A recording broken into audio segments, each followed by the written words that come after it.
우리 아이와 함께 하다 보면 궁금한 점들이 정말 많으시죠? 그러한 궁금증들을 하나하나 모아서 엄마의 마음으로 트루맘톡톡이 해결해 드리겠습니다. 저는 당근이고요. 단호박입니다. 딸구입니다. 반갑습니다. 오늘은 특별히 소풍 나온 기분으로 좀 준비를 좀 해봤습니다.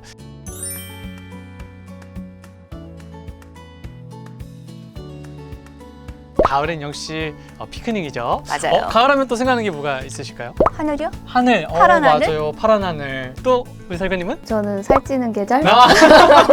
저는 너무나도 공감됩니다. 맞습니다. 살찌는 계절. 우리 어머님들도 가을을 준비하고 계실 텐데 이 시간은 우리와 함께 우리 어머니 궁금증도 하나 풀어갈 수 있는 즐거운 질문의 피크닉 시간이 좀 되었으면 좋겠습니다. 참고로 저번에 철분과 수유 정책에 관해서 어머님들께 많은 에피소드를 받았는데요. 정말 많은 분들께서 질문을 해주셨어요. 그래서 이 수유 정책에 관한 이야기는 다음에 좀 더 심도 있게 나눠보고요. 오늘은 철분에 대해서만 함께 나눠보도록 하겠습니다. 어머니께서 올려주신 에피소드 많은 분들 올려주셨는데 저희가 추첨을 통해서 선물을 보내드릴 예정이니까 조금만 기다려주시면 감사드릴게요. 자, 그러면 오늘 철분에 관해서 함께 나눠볼 예정인데 많은 어머님들께서 질문해 주신 내용들을 하나하나 모아서 지금부터 질문 바로 진행하도록 하겠습니다. 첫 번째 질문은 바로 이거예요. 완모 중이신 어머니신데 철분제를 먹어도 계속 빈혈이시라고 해요. 완모하면 철분이 부족할까요? 라고 이렇게 질문해 주셨거든요. 부족한가요? 완모한다고 해서 네. 철분이 부족하지는 않죠. 우리 어머님들 다 잘 아실 거예요. 모유 수유하다가 철분 부족해서 어지럼증 나서 이렇게 쓰러지고 하면 너무 당황스럽잖아요. 그러면 맞아요. 안 되죠. 네. 네. 그래서 일단 수유한다고 해서 뭐 철분이 부족해서 빈혈이 생기거나 하지는 않고요. 단 수유 후일 때는 이제 아기에게 줘야 되는 영양도 있기 때문에 2배의 영양 섭취가 필요한 거는 맞아요. 그래서 이때 단백질도 뭐 1.5배를 더 섭취한다든지 그렇게 해야 되고, 사실 우리가 오늘 이제 주제가 철분이긴 하지만 철분 말고 다른 조혈 영양소들 있잖아요. 우리 살구님 잘 아시잖아요. B6나 B12나 그렇죠. 뭐 엽산 뭐 이런 엄청 거. 똑똑하신데요. 네, 이런 그 피를 만드는 영양소들이 부족해도 역시 이제 빈혈이 걸리고요. 동물성 뭐 단백질이 부족해도 그렇고. 그래서 반드시 뭐 모유 수유를 한다고 해서 철분이 부족한 거는 아닌 거죠. 빈혈이 생기는 거는 아닌 거죠. 네. 그러니까 철분을 때문에 빈혈 생기는 게 아닌 부분이니까 다른 영양소도 골고루 섭취하시면 되겠다, 이런 말씀이시군요. 아, 좋습니다. 그런데 이제 또 한 가지 질문이신 게 또 있는데 아기도 철분제를 먹여야 할지 걱정이에요 라고 질문해 주셨어요. 먹여야 할까요? 저는 이제 태어났을 때부터 이제 한 6개월까지는 이제 그냥 분유 수유 거의 하고 이제 이유식으로 넘어갔을 때부터 조금은 철분을 보충을 해줬습니다. 왜 그런 거예요? 일단 우리 아기들이 태어날 때는 엄마의 뱃속에서부터 이 철분을 이렇게 차곡차곡 쟁여놔요. 그래서 한 6개월 정도 쓸 철분을 갖고 태어난단 말이에요. 그래서 6개월까지는 그렇게 철분 걱정을 하지 않아도 되고 이때는 굳이 철분 보충제를 사용하지 않아도 괜찮아요. 그런데 6개월 시점이 되면 우리 아기들이 이제 엄마 뱃속에서부터 가지고 온 그 철분을 다 사용하기 때문에 이때부터는 외부에서 공급을 해줘야 돼요. 이유식을 한다든지 아니면은 이제 시중에 나와 있는 철분 영양제를 사용을 하면 좋겠죠. 예. 일일 권장량이 얼마 정도 되죠? 태어나서 6개월까지는 0.3mg 정도만 있어도 돼요, 하루에 철분이. 근데 이제 6개월이 되면은 이게 20배가 뛰어요, 필요한 양이. 아까 말씀드린 것처럼 이제 몸의 걸 다 썼기 때문에. 그렇죠. 예. 네. 그래서 이때는 6mg이에요. 아. 외우기 쉽죠? 6개월 때부터 6mg. 근데 궁금한 게 6mg 그렇게 필요하구나라고 생각이 되는데 이거를 만약에 자연식품으로 섭취하게 된다면 한 어느 정도인지 감이 안 오거든요. 어느 정도 되죠? 어머니들 아시기 쉽게 이제 저희 이유식 식재료로 이제 설명을 드리면요. 보통 이제 쇠고기 주로 많이 쓰시잖아요. 쇠고기 같은 경우에 철분 6mg은 쇠고기에 200g 정도. 보통 어머니 주먹 크기 정도의 한 요 정도. 네, 식당 1인분 아빠 주먹은 너무 크겠죠? 네, 너무 클 것 같아요. 어머니 주먹. 네, 어머니 좋습니다. 주먹. 네. 또 계란 중에 이제 삶은 계란 기준으로 해서 보통 노른자만 쓰시잖아요. 노른자가 삶은 계란 기준으로 20g짜리인데 그거 4-5개 분량 정도를 이제 아이한테 이제 제공을 해주시면 그게 6mg 요 달걀이 몇 개요? 들어있는 그 안에 있는 안에 있는 노른자. 노른자만. 아, 5개 정도. 네, 맞습니다. 이거 하나 먹기도 되게 힘든데 요 5개 전 쉽지 않을 것 같아요. 어른들도 사실 쉽지 않아요. 그냥 식품으로서 철분을 다 권장량을 섭취하는 거는 식품을 섭취하되 부족할 수 있는 부분들은 또 섭취를 보충해 주는 게 좋겠네요. 네. 좋습니다. 자, 다음은 또 이른둥이로 태어나 병원에서 철분제를 처방받아 1년 넘게 먹이고 있대요. 근데 병원에서 처방받은 철분제와 일동 후디스 제품인 헤모틴틴 플러스와 같이 먹이고 싶은데 괜찮을까요? 라고 이렇게 질문해 주셨거든요. 괜찮을까요? 아마 병원에서 네. 우리 아기에게 맞는 양의 그 철분제를 처방을 했을 걸로 저는 생각을 하거든요. 네.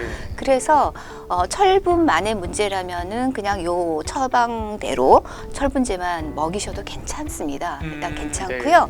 근데 이제 우리 어머님이 질문하신 내용을 봐서는 네. 헤모틴틴 플러스도 같이 먹이고 싶은 거잖아요. 네. 사실 헤모틴틴 플러스 안에는 이제 철분 영양 말고도 비타민 D라든지 비타민 B6라든지 12, 엽산 이런 것들이 하루 권장 섭취량만큼 들어있어요, 한 포에. 예, 그렇기 때문에 철분 영양 외에 이런 다양한 네. 영양소를 섭취할 수 있다는 점에서 괜찮습니다. 근데 굳이 같이 안 먹이셔도 되지만 같이 먹이셔도 이런 다양한 네. 영양소의 혜택을 보실 수가 있고요. 단 걱정하시는 부분이 아마도 네. 철분 함량이 과다하지 않을까. 네, 맞아요. 그렇죠. 그 부분을 걱정하시는 것 같은데 철분 섭취량이 하루에 이제 상한선이 있어요. 그러니까 상한선 이상은 해서는 안 되겠죠. 네. 이때 이제 그 병원에서 처방받은 철분제하고 지금 헤모틴틴 플러스에 있는 철분량을 이렇게 더하기를 해도 상한선하고는 갭이 보통 커요. 예, 크기 때문에 그렇게 걱정하지 않으셔도 괜찮고요. 같이 섭취를 해도 우리 몸은 의외로 굉장히 신비로워요. 그래서 철분을 많이 섭취를 했다고 해서 그게 다 흡수가 되는 게 아니고 네. 우리 몸이 필요한 양만큼만 그렇게 흡수를 해요. 그래서 너무 걱정하지 않으셔도 될 것 같습니다. 어머니께서 궁금하셨던 내용이 아마 이거셨던 것 같아요. 그렇죠. 같이 먹었을 때 좀 오바되는 거 아니냐. 근데 오바돼서 무슨 부작용이 생기면 맞아요. 어떡하지? 근데 이런 걱정 괜찮다고 하신 하니까 거죠. 어머니 걱정하지 않으셔도 될 것 같습니다. 자, 이제 또 한 가지는 궁금한 게 우리 아이가 철분 섭취를 위해서 이제 보충도 하지만 또 음식으로도 잘 섭취를 하게 되잖아요. 어머니께서 우리 아이의 철분 섭취를 위해서 소고기를 먹는데 잘 안 먹는데요. 그래서 헤모틴틴 플러스와 킨더밀시를 먹이고 있는데 우리 아이에게 필요한 철분 섭취가 몇 % 정도 충족이 되는지가 궁금하다고 하시거든요. 한번 설명 좀 부탁드릴게요. 우선은 이제 질문하신 부분에서 헤모틴틴 플러스 한 포에는 이제 아까 말씀드렸던 하루 1일 권장량이 6mg의 철분이 들어 있고요. 그리고 저희 자사 하이키드 킨더밀시를 이제 제공을 해주시는 거라면 200ml 한 페트에 1.8mg의 이제 철분이 들어 있습니다. 그 두 개를 합산하여도 이제 6mg의 이제 130%를 충족하는 부분이고요. 네. 이제 흡수율을 고려했을 때 그 정도 이렇게 제공하셔도 괜찮습니다. 다만 제일 중요한 거는 저희가 이유식을 하는 이유가 이제 단지 이제 철분 섭취만이 목표가 아니잖아요. 그렇죠. 이제 저작 활동이며 이런 다양한 기능이 있기 때문에 계속 꾸준하게 소고기가 첨가된 이 유식을 제공을 해주시고 조금 더 잘 먹이는 팁이 있다면 어머니랑 아이랑 같이 식사하시면서 맛있게 먹는 모습, 이제 즐겁게 씹는 이런 즐거움을 알려주시면서 이제 아이가 모델링할 수 있게끔 제공을 해주시면 조금 더 아이들이 잘 먹더라고요. 그거 한번 시도해 보시면 좋을 것 같습니다. 맞아요. 이게 꿀팁이네요. 씹는 게 네. 뇌발달에도 좋다고 하잖아요. 뇌발달도. 네, 네. 또 어머니하고 이렇게 교감을 나누면서 또 먹는 것도 중요하죠. 밥정이 또 무시 못하죠. 네, 네. 맞습니다. 맞습니다. 이제 마지막 질문인데요. 밤마다 자꾸 깨는 우리 아이 철분 부족과 연관이 있을까요? 라고 질문해 주셨거든요. 연관이 있나요? 아기들의 수면 패턴과 네. 철분 섭취는 굉장히 밀접한 관련이 있습니다. 그래서 우리가 보통 철분이라고 하면은 그냥 빈혈, 어지럼증 요 정도로의 네. 기능만 생각을 하게 되는데 실제로 이 철분이 뇌 발달과 또 뇌 기능과 굉장히 연관이 많은데요. 그 이유가 첫 번째는 아주 심플해요. 산소 공급을 하잖아요. 철분이. 그러니까 뇌가 필요로 하는 산소를 철분이 충분해야 충분히 산소를 공급하는 거고 그래야 정확한 이제 그 활발한 에너지 대사가 되는 거고요. 두 번째는 이 철분이 어떤 기능을 하냐면은 뇌를 구성하는 이제 신경세포의 발달, 또 뇌의 그 정상적인 기능을 할 수 있도록 하는 신경 전달 물질들이 있어요. 예를 들면 뭐 세로토닌, 도파민 이런 신경 전달 네. 물질들이 자기 역할을 제대로 하려면은 이 철분이 반드시 있어야 되는 거예요. 그래서 이 철분은 굉장히 적은 양만 필요로 하지만 네. 실제로 우리 몸에서는 굉장히 큰 역할을 한다는 거죠.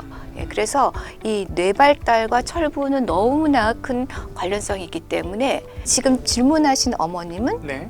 수면과 관련해서 네, 질문하셨잖아요. 맞아요. 결국 이 수면이라는 것이 뇌 기능의 한 영역이잖아요. 그래서 이 철분이 부족한 아기들은 보면은 잠을 잘 못 자요. 자다가도 깨고 보채고 실제로 이 그 수면을 충분히 잘 못하는, 그래서 아기도 힘들고 엄마가 힘든 그런 상황이 되면 철분 검사를, 빈혈 검사를 한번 해보시는 게 좋습니다. 저는 철분이 이렇게 많은 역할을 하는지 저는 처음 알게 된 것 같아요. 무엇보다도 뇌가 왕성하게 자라는 우리 아이 그 시기에는 철분 섭취가 정말 중요하다는 것을 좀 알게 됐습니다. 우리 어머님들께서도 꼭 우리 아이를 위해서 철분 섭취뿐만 아니라 다양한 영양소도 잘 챙겨주면 좋을 것 같습니다. 어머니도 잘 챙겨주세요.